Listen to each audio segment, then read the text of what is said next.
अस्सलाम वालेकुम। खालिद सैफुद्दीन आपके साथ नई कॉल लेके, और ये कॉल है 25 जुलाई के लिए। सब में पहले आज का रैप अप करते हैं। देखिए, आपको एक लेवल बताया गया था 45,971, और आज मिड डे कॉल पे भी मेरा जोर इसी पे रहा कि मार्केट को इसके ऊपर कम से कम सर्वाइव करना है। और मैंने यहाँ तक कहा कि मैं शार्प लो को इग्नोर करूँगा, मार्केट इसके ऊपर सर्वाइव करे। अगर मैं टाइम फ्रेम देखूँ तो मुझे 10:30 से 3 बजे तक मार्केट इसके ऊपर रुकने की कोशिश करती हुई नज़र आ रही है, जो कि एक पॉजिटिव बात है। उसके बाद फिर मार्केट 46,000 की क्लोजिंग दे देती है, जो कि दूसरी पॉजिटिव बात है। मगर एक चीज़ जो यहाँ पर मैं बयान करना चाहूँगा वो ये है कि मार्केट को दिक्कत भी हुई। जो टारगेट दिया गया था उसको अचीव करने के लिए, मार्केट ने टारगेट अचीव नहीं किया। ठीक है, और अगर आप देखें 46,250 का टारगेट था और मार्केट 46,196 का हाई बना सकी।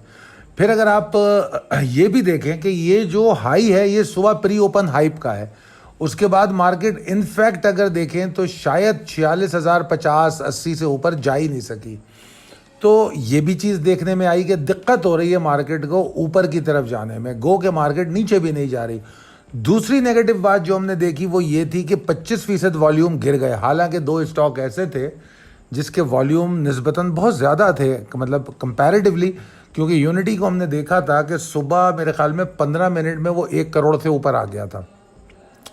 उसके बाद शायद मेरे पास एक मेंबर का फिगर है, उन्होंने मुझे बताया था कि सुबह 1.5-2 घंटे के अंदर 10 करोड़ का वॉल्यूम हो गया था, 1-1.5 घंटा कुछ बता रहे थे वो। उसके बाद एंड में मार्केट का 15 करोड़ का वॉल्यूम है 100 इंडेक्स का। तो considering the distribution of the volume, थोड़ा सा ऐसा लगता है कि सप्लाई जोन में माल दिया गया है, माल बेचा गया है। और ऐसा किया गया है तो गलत नहीं है, करना चाहिए, क्योंकि मार्केट ये अपॉर्चुनिटीज़ देती है कि आप अपने सौदे तब्दील करें, आप नए स्टॉक ले लें या उन्हीं स्टॉक को बेच के नीचे ले लें। तो ये मार्केट हमेशा अपॉर्चुनिटी दे देती है।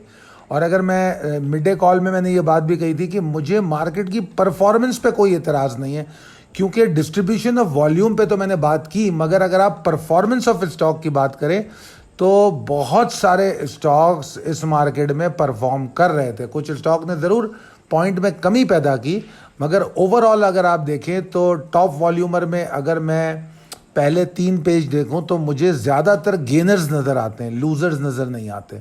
और उन गेनर्स की अच्छी एफर्ट्स हैं। तो overall market was very good. Precise level table updated है, possibilities and strategies as per technical chart की बात करते हैं। देखिए, बुल्स एंड बियर्स थोड़े से कंफ्यूज लगते हैं। अब ये कन्फ्यूजन क्या है? ये कन्फ्यूजन ये है कि जब भी कोई मार्केट में मूव बनती है, तो जिस तरह आपको याद है ईद से पहले मूव बनी तो मैंने बोला कि ये करेक्ट करेगी, एडजस्ट करेगी, और उसने 2 दिन एडजस्ट किया और इंट्राडे एडजस्टमेंट की। फिर उसके बाद एक मूव बनी 1700 पॉइंट की, पता नहीं 1200 पॉइंट की। तो फिर मैंने उसके बाद कहा कि अब जनरल करेक्शन हो रही है, ठीक है। तो फिर मार्केट जनरल करेक्शन हुई। ये आपने, उम्मीद है कि ये सारी चीज़ें चार्ट अगर देखते हैं तो नोटिस कर रहे होंगे आप कि उसके बाद फिर जनरल करेक्शन हुई, और उस जनरल करेक्शन के बाद फिर मार्केट ने ये मूव बनाई। अब जो ये मूव जो बनी है, ये अब तक 1348 पॉइंट की मूव बना चुकी है, रीसेंट लो से आज का हाई। तो 1348 पॉइंट की मूव अगर बनती है तो इसमें करेक्शन की पॉसिबिलिटी हो सकती है। मतलब ये अप्रोप्रिएट है किसी भी स्टॉक को या प्राइस वैल्यू को, इंडेक्स को ऊपर जाने के लिए या नीचे जाने के लिए वो स्ट्रेट लाइन नहीं बनाता, ठीक है ना, वो ब्रीथिंग करता हुआ जाता है। तो वो ब्रीथिंग टाइम की ज़रूरत हो सकती है। हमारा ये काम है कि हम उस ब्रीथिंग टाइम को सेंस करें और उससे मुस्तफ़ीद हों, उसका फ़ायदा उठाएं। किस तरीके से? By switching of the portfolio, stocks को तब्दील करके, या उन स्टॉक को जो एग्जॉस्ट हुए हैं बेच के दोबारा बाय बैक कर लें, अगर अच्छे हैं दोबारा बाय बैक कर लें। मैंने ये बात भी कही थी कि जो अपना पोटेंशियल 70-80% परफॉर्म कर चुके हैं उनको तब्दील किया जाए, और फिर जिन्होंने अभी परफॉर्म नहीं किया उसमें जाएं। अभी भी कुछ स्टॉक ऐसे हैं, मैं रोज़ाना आपको एम्फसाइज कर रहा हूं कि ये एक्यूमुलेट होने, उनमें कुछ स्टॉक ऐसे हैं जो अभी भी परफॉर्म नहीं कर रहे हैं। तो वो बेस्ट स्टॉक हैं जिसमें आप जाओगे और फिर वो अचानक आपको 18-20% देंगे। कहाँ एक महीने में 30% प्रॉफिट कहीं मिलता है? इस मार्केट ने आपको दिया है 30% प्रॉफिट। कितने स्टॉक है मैं रोज़ बताता हूँ आपको, अलग से ट्वीट करता हूँ, बताता हूँ कि किसने कहा।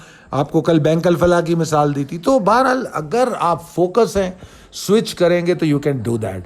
अच्छा, अब आगे की सूरत हाल ये है कि हमको थोड़ा केयरफुल रहना चाहिए। हमको सिर्फ कंफर्मेशन लेनी है कि क्या ये ब्रीथिंग एरिया में जा रही है या नहीं जा रही है। अगर जा रही है तो हम उस स्ट्रेटजी उस एतबार से बनाएंगे। Will go for accumulation, will do the selling on strength. और अगर वो ऊपर हमारे ट्रिगर को फॉलो कर रही है तो उस सूरत में हम अपनी शॉर्ट टर्म एंट्रीज भी लेंगे और अपनी एक्यूमुलेटेड स्टॉक को होल्ड करेंगे। तो कल के सेशन में अगर प्रेशर बनेगा या एग्जॉर्शन होगी तो वो 45,870 के नीचे होगी। कम से कम इसके नीचे मार्केट को रुकना होगा। अगर इसके नीचे नहीं रुकती तो मार्केट में एग्जॉर्शन नहीं आएगी। जबकि 45,955 या 46,000 कह लें इसको, वैसे प्रिसाइसली इट इज़ 45,955 935। तो इस लेवल के ऊपर अगर मार्केट सर्वाइव करती है तो मार्केट किसी भी टाइम आपको 200-250 पॉइंट प्लस दे देगी। किसी भी टाइम मार्केट को इस लेवल के ऊपर वॉल्यूम जनरेट करने होंगे, ठीक है। और फिर अगर वॉल्यूम के साथ 250 अचीव कर ले और वहाँ रुक जाए तो you are going to see exciting bulls. जो एक्साइटमेंट है बुल्स में वो देखने को मिलेगी। तो लिहाजा 45,955 की अहमियत को, 45,870 की अहमियत को और 46,250 क्या करने वाला है, अगर इसको समझ लें तो स्ट्रेटजी बन सकती है। ये फेयर अपॉर्चुनिटी मार्केट मुसलसल दे रही है। इस पूरी रैली में मैं आपको बता दूं कि ये मार्केट ने हमको 2 एडजस्टमेंट के मौके दिए। एक ईद के बाद की मूव के बाद फौरी तौर पे 2 दिन 3 दिन दिए। फिर जनरल करेक्शन में हमको तकरीबन कितने सेशन दिए मैं बता देता हूँ आपको। ये तकरीबन 1 2 3 4 5, बल्कि मैं 5 कहूँगा, 5 सेशन दिए। उसके बाद अब अगर देगी तो अब देगी, तो वो कब देगी जब 870 के नीचे ट्रेड करेगी। और अगर नहीं करती तो फाइन, वो इतना ब्रीथ करेगी 1-2 दिन लिमिटेड रेंज में ट्रेड करके फिर ट्रिगर कर देगी। और अगर कल ही ट्रिगर कर दे 250 को तो बस बात ख़त्म हो गई, उसने ब्रीथिंग टाइम ही नहीं लिया। तो इन तमाम चीज़ों को देख कर समझ कर ट्रेड कीजिए। दुआ करूँगा कि आप कामयाब ट्रेड करें। अल्लाह ताला आपको सेहतमंद रखें। मेरे लिए भी दुआ कीजिए। बहुत शुक्रिया। अल्लाह हाफ़िज़।